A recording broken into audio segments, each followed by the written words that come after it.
Nul n'est plus sourd que celui qui ne veut pas t'entendre.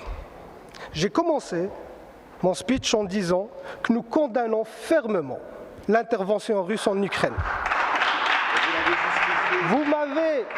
Vous m'avez associé à Poutine. Vous m'avez associé à Poutine. Est-ce que je peux parler, Madame la Présidente? Merci. Vous m'avez associé à Poutine. Je vais le répéter encore une fois ici. Je n'ai aucune sympathie pour M. Poutine, ni sa vision chauviniste de la Grande Russie, ni son système d'oligarques.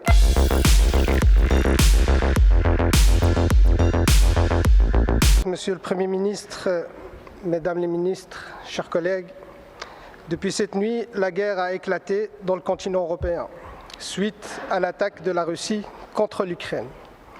Tout d'abord, j'aimerais, au nom de mon groupe, condamner l'intervention militaire russe dans le territoire ukrainien, que ce soit la reconnaissance de l'indépendance des deux républiques ou l'intervention militaire. Ces deux actions sont en contradiction avec le droit international et violent la Charte des Nations Unies. La souveraineté des peuples ne doit en aucun cas être remise en question et la souveraineté de l'Ukraine et le respect de ses frontières ne doit pas faire exception. Nous condamnons cette intervention aussi parce que ça nous mène vers une guerre dont les conséquences pourraient être catastrophiques pour les peuples ukrainiens et russes, mais aussi pour l'ensemble des peuples européens, et que rien de bon ne sortira de cette confrontation militaire. La guerre, ce n'est pas seulement une partie d'échecs entre puissances pour des zones d'influence.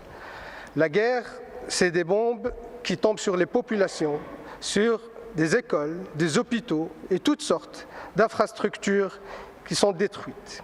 C'est des familles déchirées, c'est des hommes et des femmes, des enfants et des vieillards qui payent de leur vie le prix de l'escalade guerrière commanditée par des dirigeants qui, eux, sont à l'abri.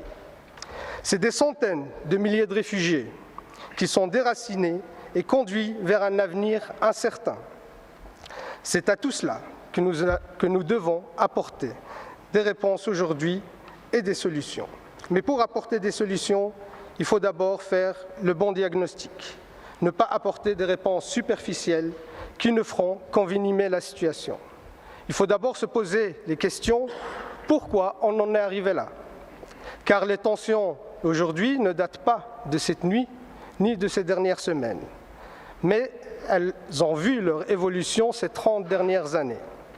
Des accords et des traités ont été signés pour garantir la sécurité collective et indivisible, mais ces accords ont été violés et bafoués.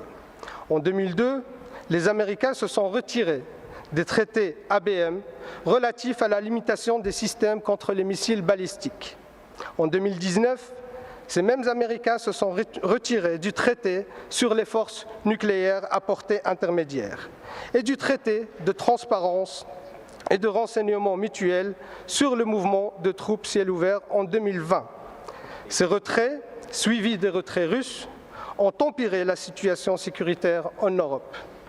L'installation progressive en parallèle des boucliers antimissiles en Europe, de la Roumanie à la Pologne par l'OTAN, vise à briser l'équilibre de sécurité construit pendant la guerre froide. En 2015, les accords de paix ont été négociés à Minsk par l'Ukraine, la Russie, la France, l'Allemagne et les républiques autoproclamées de Donetsk et de Lugansk. Ces accords n'ont jamais été appliqués. Le gouvernement ukrainien a notamment refusé d'octroyer une autonomie aux régions de l'Est. Ces accords peuvent être le cadre pour retourner à la table des négociations. L'expansion continue de l'OTAN, contraire aux promesses faites à la Russie vers l'Est et notamment vers l'Ukraine, est perçue par la Russie comme une menace. Monsieur le Premier ministre, Madame la Ministre, ce qu'il faut maintenant, c'est d'éviter toute escalade ultérieure et promouvoir rapidement des initiatives visant à un cessez-le-feu et retrait des troupes russes à travers les Nations Unies et l'Organisation pour la sécurité et la coopération en Europe. Je vous remercie. Ou tout autre canal diplomatique. Je vous demande de clore. D'ailleurs, l'OTAN L'OTAN n'a jamais été une menace par rapport à la Russie. L'OTAN est un mécanisme de défense. Monsieur le Premier ministre, Madame la Ministre, en m'adressant à vous, je m'adresse à l'ensemble des collègues. Nul n'est plus sourd que celui qui ne veut pas t'entendre. J'ai commencé mon speech en disant que nous condamnons fermement l'intervention russe en Ukraine. Vous m'avez associé à Poutine. Vous m'avez associé à Poutine. Est-ce que je peux parler, Madame la Présidente? Merci. Vous m'avez associé à Poutine. Je vais le répéter encore une fois ici. Je n'ai aucune sympathie pour M. Poutine, ni sa vision chauviniste de la Grande Russie, ni son système d'oligarques. Est-ce que c'est clair? Ok, une fois qu'on a dit ça, ici l'objectif c'est de trouver une solution de paix à la situation actuelle. C'est ça l'objectif. Ici, on doit trouver une solution de paix. On peut essayer la politique de surenchérir, de sanctions, de ce que vous voulez. Vous pouvez. C'est des politiques. Est-ce que ça a marché en Libye? Est-ce que ça a marché en Afghanistan? Ça a marché en Irak? Où est-ce que ça a marché? Il faut le dialogue.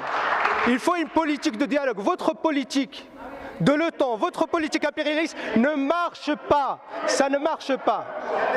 Ça ne marche pas. Aujourd'hui, il faut une diplomatie. Est-ce que c'est avec les bombes que vous allez faire la paix? Vous avez défendu, Madame la Présidente, Monsieur le Premier ministre, vous avez défendu avec force la liberté et le respect de la démocratie.